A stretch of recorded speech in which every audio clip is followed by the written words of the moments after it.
ரிஷபம். ஒரு உறவு ஏற்பட போகுது. யாருங்க அது? யார் புதுசா வரப்போறா அப்படிங்கிற மாதிரி கேட்கீங்களா? ஸோ அதை பத்தி தான் இந்த வீடியோல நான் எக்ஸ்பிளைன் பண்ணியிருக்கிறேன். டைட்டிலை பார்த்துட்டு கன்ஃபியூஸ் ஆகாதீங்க. வீடியோக்குள்ள டைட்டில் கண்டென்ட் கண்டிப்பா இருக்கு. ஸோ வீடியோ ஸ்கிப் பண்ணாம ஃபுல்லா பார்த்து தெரிஞ்சுக்கோங்க. இந்த வீடியோல நம்ம பார்க்க போறது ரிஷப ராசிக்கான பிப்ரவரி மந்த் ராசி பலன். ராசி பலன் பார்க்கறதுக்கு முன்னாடி சேனலை சப்ஸ்கிரைப் பண்ணாதவங்க சப்ஸ்கிரைப் பண்ணி வச்சுக்கோங்க. அப்பதான் உங்களுக்கு அஸ்ட்ராலஜி பத்தின நிறைய இன்ட்ரெஸ்டிங்கான விஷயங்கள் கூட உடனே நோட்டிஃபை ஆகும்.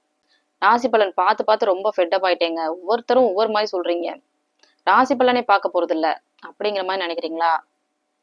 உங்களுடைய எண்ணம் எல்லாம் அஸ்ட்ராலஜினா ராசி பலன் தான் அப்படிங்கிற மாதிரி இருக்கு. ஆக்சுவலா அது உண்மை கிடையாது. அஸ்ட்ராலஜி அப்படிங்கிற விஷயத்த ராசி பலனுக்குள்ள நம்மளால கம்போஸ் பண்ணவே முடியாது. லாட் ஆஃப் காம்பினேஷன்ஸ் சேர்ந்தது. ஸோ நம்ம சேனல்ல நிறைய அஸ்ட்ராலஜி பத்தின ஜென்ரல் வீடியோஸ்லாம் அப்லோட் பண்ணிட்டு இருக்கிறோம். அதோடைய லிங்க் ஃபர்ஸ்ட் கமெண்ட்ல பின்டா இருக்கு. நீங்க கிளிக் பண்ணி செக் பண்ணிக்கலாம். வேற ஒரு பெர்ஸ்பெக்டிவ்ல ஜோதிடத்தை நீங்க பார்ப்பீங்க. ரொம்பவே இன்ட்ரெஸ்டிங்கா இருக்கும். ஓகே, ரிஷப ராசிக்கு இந்த பிப்ரவரி மாசம் எப்படி இருக்கும் அப்படின்னு பார்த்தலாமா? ரிஷப ராசியை பொறுத்த வரைக்கும் ராசிநாதன் சுக்கிரன் பாக்கியஸ்தானத்துல உச்சனோட சேர்ந்து இருக்கு. நட்பு ஸ்தானத்துல இருக்கு. ராசிநாதன் சுக்கிரன் நட்பு வீட்டுல இருக்கிறதுனால நல்ல ஸ்தான பலத்தோட ஸ்ட்ராங்காவே இருக்கு. ராசிநாதன் முதல்ல ஸ்ட்ராங்கா இருக்கணும். ராசிநாதன் பலவீனமாக கூடாது. கஷ்டம் இருக்கா நல்லது இருக்கா எல்லாமே ராசிநாதனை வச்சுதான் முடிவாகுது. இப்ப நிறைய பேர் பாத்தீங்கன்னா ப்ரெடிக்ஷன் கொடுக்கும் போது கோச்சார ப்ரெடிக்ஷனே பாத்தீங்கன்னா 30% தான். 70% சொந்த ஜாதகத்துல தான் விஷயமே இருக்கு. கோச்சாரத்துல இங்க ஆகோ ஓகோன்னு சொல்லிட்டு இருப்பாங்க ராசி பலன்ல. உங்களுக்கு மேட்ச் ஆகாது. ஆனா உங்களை மாதிரியே சேம் ரிஷப ராசிக்காரங்க நல்லாதான் இருப்பாங்க. ஏன் அவங்களுக்கு மட்டும் நல்லா இருக்கு? அவங்களுக்கு நல்ல யோக தசா புத்தி போகுது. உங்களுக்கு ஏதோ அவயோக கிரகத்துடைய தசை போயிட்டு இருக்கு. அது உங்க சொந்த ஜாதகத்துலதான் தெரியும். நீங்க ராசி பலனையே பல வருஷமா பார்த்துட்டு ஃபெட்டப் ஆயிட்டே இருப்பீங்க. எனக்கெல்லாம் எதுவுமே நடக்கல அப்படிங்கிற மாதிரி. இப்ப நல்லது நடந்துராதா? நாளைக்கு நல்லது நடந்துராதா? அடுத்த மாசம் எப்படி இருக்கும்? ஓகே 2025 தான் எப்படியோ போயிடுச்சு, 26 வந்துருச்சு, இது இந்த வருஷமாவது நமக்கு நல்லா இருக்குமா அப்படிங்கிற மாதிரி இருக்கும் உங்களுடைய தேடல். ஆனா அங்க நடந்துட்டு இருக்கிறது வேற மாதிரி போயிட்டு இருக்கும். எண்டே இல்லாம போயிட்டே இருக்கே அப்படிங்கிற மாதிரி இருக்கும். உங்களுக்கு ஒரு க்ளூவே இருக்காது என்ன நடக்குதுன்னு. அது உங்க சொந்த ஜாதகத்துலதான் தெரியும். உங்களுடைய date of birth, birth time and birth place இதை வச்சு ஜென்ரேட் பண்ணக்கூடிய இந்த பர்த் சார்ட். உங்களுக்கு என்ன தசா புத்தி போகுது, யோக தசையா அவயோக தசையா, அது எப்ப முடியுது அப்படிங்கறது அஸ்ட்ராலஜரால தான் சொல்ல முடியும். ஸோ இந்த கிளாரிட்டி கொஞ்சம் வச்சுக்கோங்க. கோச்சார பலன்கள்ல ராசிநாதன் நல்ல ஸ்ட்ராங்காவே இருக்கு. அதுக்கடுத்து ராசிக்கு 2வது அதிபதியான புதன். புதன் தனம் வாக்கு குடும்பஸ்தானாதிபதி. ஒரு மாதிரி டல்லா இருக்கும். பணம் சம்பந்தப்பட்ட விஷயங்கள்ல கொஞ்சம் டல் அடிக்கும். ஸோ இந்த மாசத்துல முதல் 15 நாள் நல்லா இருக்கும். ஏன்னா பௌர்ணமி நிலையில இருக்கும். மகரம் ராசி மேல பாத்தீங்கன்னா 4 கிரகங்கள் ஒன்னா கூடியிருக்கு. சூரியன் சுக்கிரன் செவ்வாய் புதன். ஸோ அந்த 4 கிரகங்களும் பௌர்ணமி சந்திரனுடைய ஒளியிலே இருக்கும். மாச தொடக்கமே ரொம்ப சூப்பரா இருக்கும். 3வது அதிபதி சந்திரன் நல்ல ஸ்ட்ராங்கா பௌர்ணமி நிலையில இருக்கும்.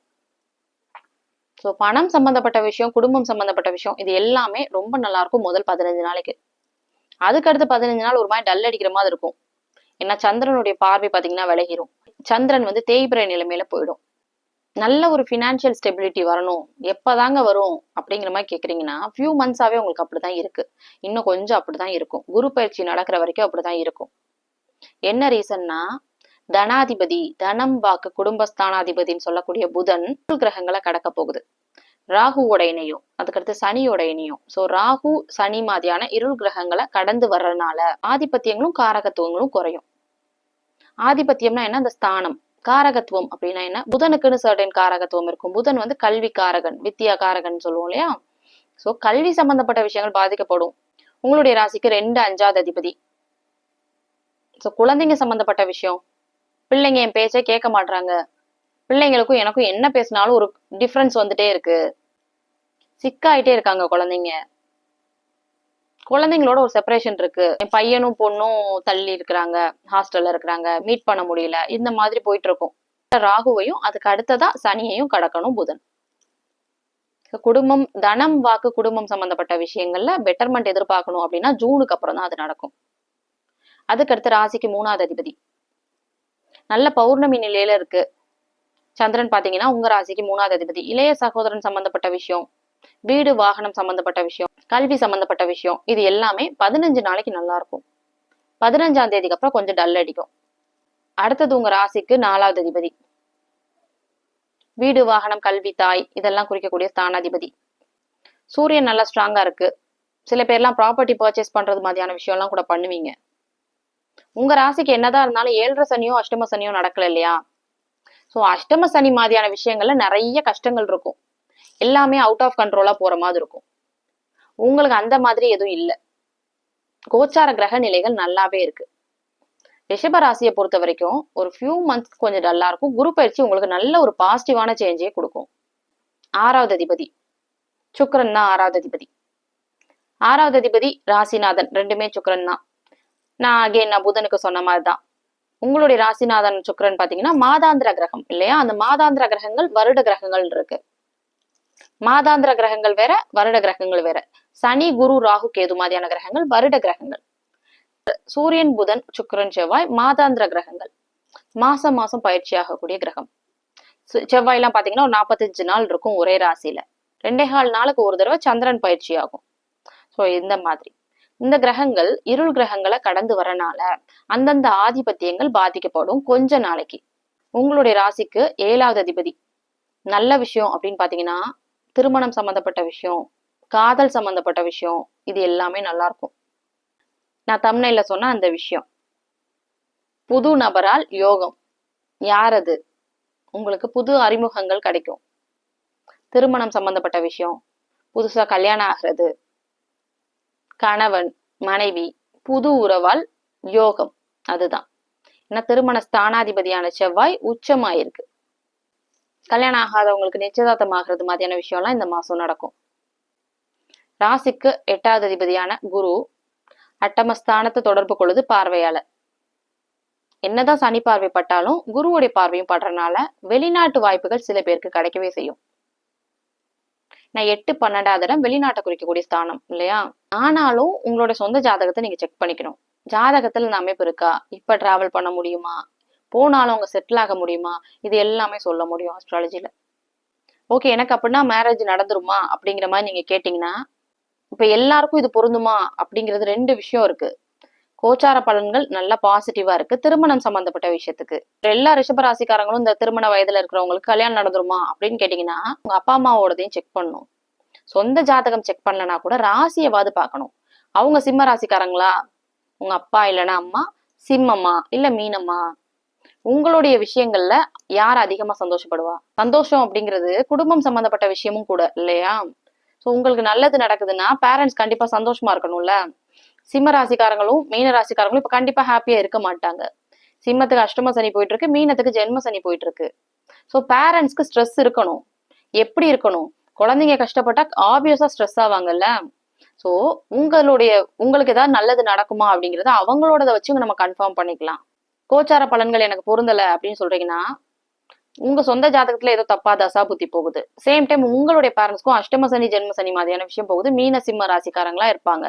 அதையும் சேர்த்து வச்சுதான் செக் பண்ணும். தொழில் என்னங்க விருத்தியே இல்லை. புதுசா பிசினஸ் ஆரம்பிக்கலாமா, இருக்க பிசினஸ் எக்ஸ்பேண்ட் பண்ணலாமா, இந்த மாதிரிலாம் கேட்டீங்கன்னா இப்ப அதுக்கான ரைட் டைம் கிடையாது. தொழில் விஷயத்துல முக்கியமான முடிவுகள் எதையுமே இப்ப எடுக்காதீங்க. ஏன்னா என்னதான் குருவுடைய பார்வை பட்டாலும் தொழில் ஸ்தானத்துல ராகு இருக்கு. தொழிலை டிஸ்டர்ப் பண்ணும். திருப்தியே இல்ல, பெருசா மணி ஃப்ளோவே இல்ல, புதுசா எந்த ஒரு ஆர்டரும் கிடைக்கல, இந்த மாதிரி போகும். இது ரைட் டைம் கிடையாது புது பிசினஸ் ஸ்டார்ட் பண்றதுக்கு.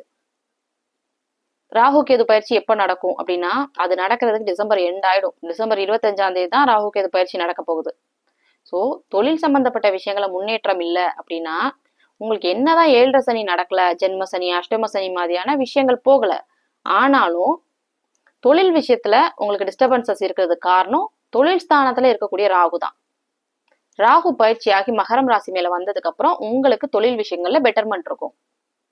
அது எப்ப நடக்கும்னா 1 வருஷம் வெயிட் பண்ணுங்க. பாக்கியங்கள் கிடைக்கும், குழந்தைகள் சம்பந்தப்பட்ட விஷயம் நடக்கும், பிரெக்னன்சி மாதிரியான விஷயங்கள் நடக்கும்.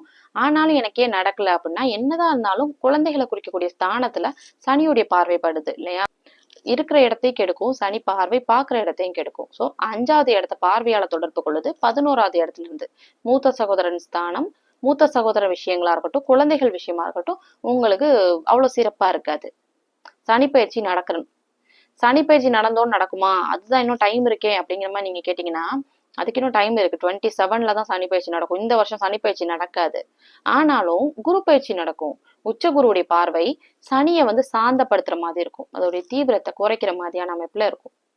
ஸோ ஜூன் 2ஆம் தேதிக்கு அப்புறம் குழந்தைங்க சம்பந்தப்பட்ட விஷயங்கள்ல பெட்டர்மெண்ட் இருக்கும். உங்க ராசிக்கு 12ஆம் தேதியான செவ்வாய் நல்லா ஸ்ட்ராங்கா இருக்கு, உச்சமா இருக்கு. இந்த மாசம் வெளிநாடு சம்பந்தப்பட்ட விஷயம், வெளிநாட்டு வருகை, வெளிநாட்டுல இருந்து பண்ணக்கூடிய இம்போர்ட் எக்ஸ்போர்ட் மாதிரியான பிசினஸ் எல்லாம் பண்றீங்களா, உங்களுக்கு வெளிநாடு சம்பந்தமான விஷயங்கள் ரொம்ப ஆதரவாவே இருக்கும். பிப்ரவரி மாசம் ஓவராலா இந்த பிப்ரவரி மாசம் ரிஷபம் ராசியை பொறுத்த வரைக்கும் சூப்பரான மாசமாவே அமைஞ்சிருக்கு. நான் சொன்ன இந்த விஷயங்கள் எல்லாம் உங்களுக்கு ரெசனேட் ஆச்சுன்னா எனக்கு கமெண்ட்ல சொல்லுங்க. உங்களோட சொந்த ஜாதகத்துக்கு அஸ்ட்ராலஜி பெய்ட் கன்சல்டேஷன் வேணும்னா ஸ்க்ரீன்ல தெரியல இந்த வாட்ஸ்அப் நம்பருக்கு நீங்க ரீச் அவுட் பண்ணலாம். மற்ற ராசிக்கான ராசி பலன் வீடியோ லிங்க் ஃபர்ஸ்ட் கமெண்ட்ல பின்டா இருக்கு. You can check them out.